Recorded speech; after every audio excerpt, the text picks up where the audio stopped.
की शुरुआत एक खूबसूरत पहाड़ी गांव से शुरू होती है। यहाँ माया नाम की लेडी रहती थी। माया का गांव इतना खूबसूरत था कि अक्सर ही बाहरी लोग गांव में घूमने आते रहते थे। आज भी दो बाहरी लोग घूमने आए थे और माया ने दोनों को देख लिया था। माया सुबह होते ही अपने काम करने लग जाती थी। वो हमेशा ही सबसे पहले प्रार्थना करती थी। आज भी वो अपनी प्रार्थना कर ही रही थी कि इसी बीच एक बंदा उसके पास आता है। इस बंदे का नाम सीमू था और माया पर उसकी गंदी नजर थी। माया को सीमू बिल्कुल भी पसंद नहीं था, इसलिए वो उससे ज्यादा बात भी नहीं करती थी। प्रार्थना के बाद माया नदी के किनारे बैठकर कपड़े धोने लगी। इसी बीच दोनों बाहरी लोग उसके पास आते हैं और उससे काली पहाड़ी का रास्ता पूछते हैं। बाहरी लोगों में एक लड़का और एक लड़की थी। माया दोनों को काली पहाड़ी का रास्ता बताती है, जिसके बाद वो दोनों पहाड़ी की तरफ बढ़ने लगते हैं। उनके जाने के बाद माया फिर से कपड़े धोने लगी। वो गाँव के लोगों के कपड़े धोती थी और बदले में उनसे पैसे लेती थी। दूसरी तरफ दोनों बाहरी लोग एक वीरान सी जगह पर पहुँच गए थे और मौका देखकर एक दूसरे का पानी निकालने लग जाते हैं। माया भी कपड़े धोकर अपने घर जा रही थी। रास्ते में वो जब दोनों को पानी निकालते देखती है तो वो भी गर्म हो जाती है और वहीं बैठकर अपनी उंगली का इस्तेमाल करने लग जाती है। कुछ देर बाद माया अपने घर के काम कर रही थी। माया के पति का नाम नोआ था।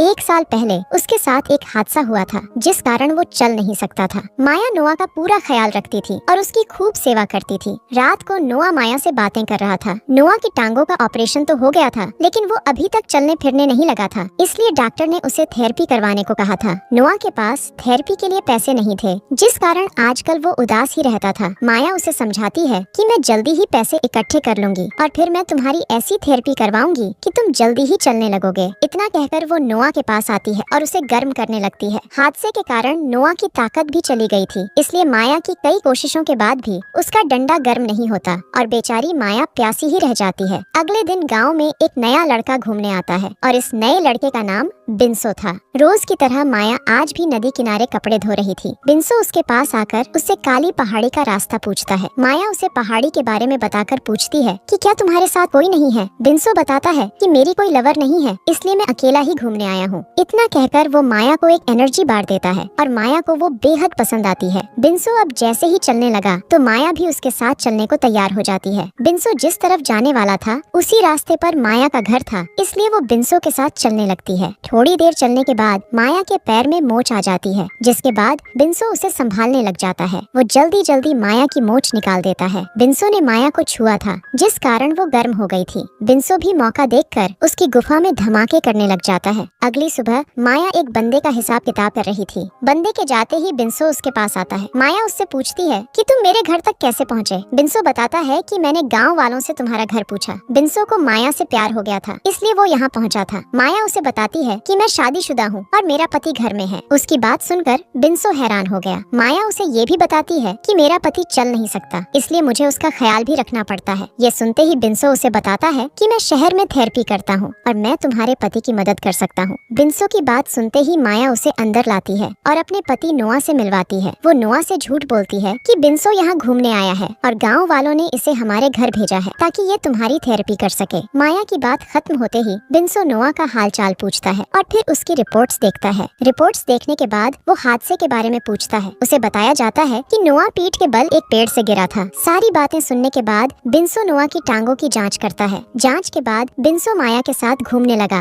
वो माया को बताता है कि मैं जल्दी ही नोआ की थेरेपी शुरू कर दूंगा और बदले में तुमसे कोई पैसे भी नहीं लूंगा। घूमते घूमते बिंसो माया को अपने टेंट के पास ले आता है। बिंसो इसी टेंट में रहता था और मौका देखकर माया की गुफा में धमाके करने लग जाता है। सीमू भी इसी जगह पर था और वो साला छुपकर दोनों की वीडियो बना लेता है। अगले दिन बिंसो ने नोआ की थेरेपी शुरू कर दी। माया बिंसो के पास ही खड़ी थी और मौका मिलते ही अपने तरबूज बिंसो की पीठ पर रगड़ रही थी। नोआ ने दर्द के कारण अपनी आंखें बंद करी हुई थी, इसलिए वो माया की शरारत देख नहीं पा रहा था। थोड़ी देर बाद माया नदी किनारे कपड़े धो रही थी और इसी बीच सीमू उसके पास आता है। वो आते ही माया को वही वीडियो दिखाने लगता है जिसमें माया बिंसो का पानी निकाल रही थी। वीडियो देखकर माया गुस्सा करती है, लेकिन साले सीमू पर कोई असर नहीं होता। वो माया से कहता है कि अगर तुमने मेरा पानी नहीं निकाला तो मैं ये वीडियो तुम्हारे पति को दिखा दूंगा। माया उसे समझाने की कोशिश करती है कि तुम गलत कर रहे हो, मगर सीमू उसकी बात नहीं सुनता और उसकी गुफा में धमाके करने लगता है। सीमू ने माया की मजबूरी का फायदा उठाया था, जिस कारण माया पूरी रात सो नहीं पाई थी। अगली सुबह बिंसो फिर से नोआ की थेरेपी कर रहा था। उसकी थेरेपी ने जादू की तरह काम किया था, जिस कारण नोआ धीरे धीरे चलने लगा था। थेरेपी के बाद नोआ आराम करने चला जाता है, जबकि बिंसो माया से बातें करने लगता है। बातें करते करते दोनों इतने गर्म हो जाते हैं कि घर के बाहर ही एक दूसरे का पानी निकालने लग जाते हैं। रात को नोआ को नींद नहीं आ रही थी। शायद वो माया से कोई बात करना चाहता था, लेकिन माया को नींद में देखकर चुप था। अगली सुबह बिंसो फिर से नोआ की थेरेपी करने लगा। थेरेपी के कारण नोआ चलने तो लगा था, लेकिन फिर भी वो ज्यादा खुश नजर नहीं आ रहा था। रात को माया बिंसो के पास थी। बातों बातों में बिंसो उससे पूछता है कि जब तुम्हारा पति ठीक हो जाएगा तो हम दोनों का क्या होगा। माया उसे बताती है कि मेरे पति का डंडा काम नहीं करता, इसलिए तुम जब भी गांव में घूमने आया करोगे तब हम दोनों मजे किया करेंगे। बिंसो को माया से प्यार हो गया था, इसलिए वो उसे अपने साथ शहर लेकर जाना चाहता था और वहीं शादी भी करना चाहता था। दोनों अभी बातें कर ही रहे थे कि इसी बीच दोनों के पास सीमू आ जाता है। सीमू इस वक्त नशे में था। वो आते ही दोनों को बुरा भला कहता है। इसी के साथ वो बिंसो को सब बताता है कि मेरे फोन में तुम दोनों की वीडियो है। बिंसो को उसकी बात पर यकीन नहीं था, इसलिए सीमू उसे वीडियो दिखाता है। सीमू अब फिर से माया की गुफा में धमाके करना चाहता था और वो भी बिंसो के सामने ही। माया उसकी बात मानने को तैयार नहीं थी, जिसके बाद सीमू को इतना गुस्सा आता है कि वो साला अपनी गन निकाल लेता है। गन देखकर दोनों बेहद डर गए थे। सीमू बिंसो को एक तरफ करता है और माया को कपड़े उतारने को कहता है। सीमू नशे में था और उसके हाथ में गन भी थी। हालातों को देखकर माया अपने कपड़े उतारने लगी। उसके गोल गोल तरबूज देखकर सीमू उस पर टूट पड़ता है। सीमू सब कुछ बिंसो की नजरों के सामने ही कर रहा था। बिंसो माया की मदद तो करना चाहता था, लेकिन सीमू की गन उसकी तरफ ही थी। इसी बीच कोई पीछे से आकर सीमू को मार देता है। सीमू को मारने वाला नोआ ही था। नोआ यहाँ माया को देखने आया था, क्योंकि उसे पता था कि माया और बिंसो का चक्कर चल रहा है। दरअसल जब माया और बिंसो घर के बाहर ही मजे कर रहे थे, उसी वक्त बिंसो ने दोनों को देख लिया था। माया को बिंसो के साथ देखकर वो दुखी तो बहुत होता है, लेकिन माया की खुशी के लिए वो चुप कर जाता है। बिंसो में ताकत नहीं थी, वो चाहकर भी माया की प्यास नहीं बुझा सकता था, इसलिए उसे बिंसो के साथ देखकर भी खुश था। नोआ ने दोनों को बता दिया था कि मुझे सब कुछ पता है, लेकिन मैं माया की खुशी के लिए चुप था। नोआ के मुंह से सच जानकर दोनों बेहद शर्मिंदा होते हैं। दोनों को पता था कि उनसे गलती हुई, इसलिए दोनों अपनी गलती सुधारना चाहते थे। अगली सुबह बिंसो अपने घर जाने वाला था। जाने से पहले वो नोआ से माफी मांगता है, क्योंकि उसने उसकी बीवी के साथ चक्कर चलाया था। बिंसो के माफी मांगने के बाद ना तो नोआ कुछ बोलता है और ना ही माया कुछ बोलती है। दोनों को चुप देखकर जैसे ही बिंसो जाने लगा तो नोआ उसे रोककर कहता है कि तुम्हारे कारण मैं चलने लगा,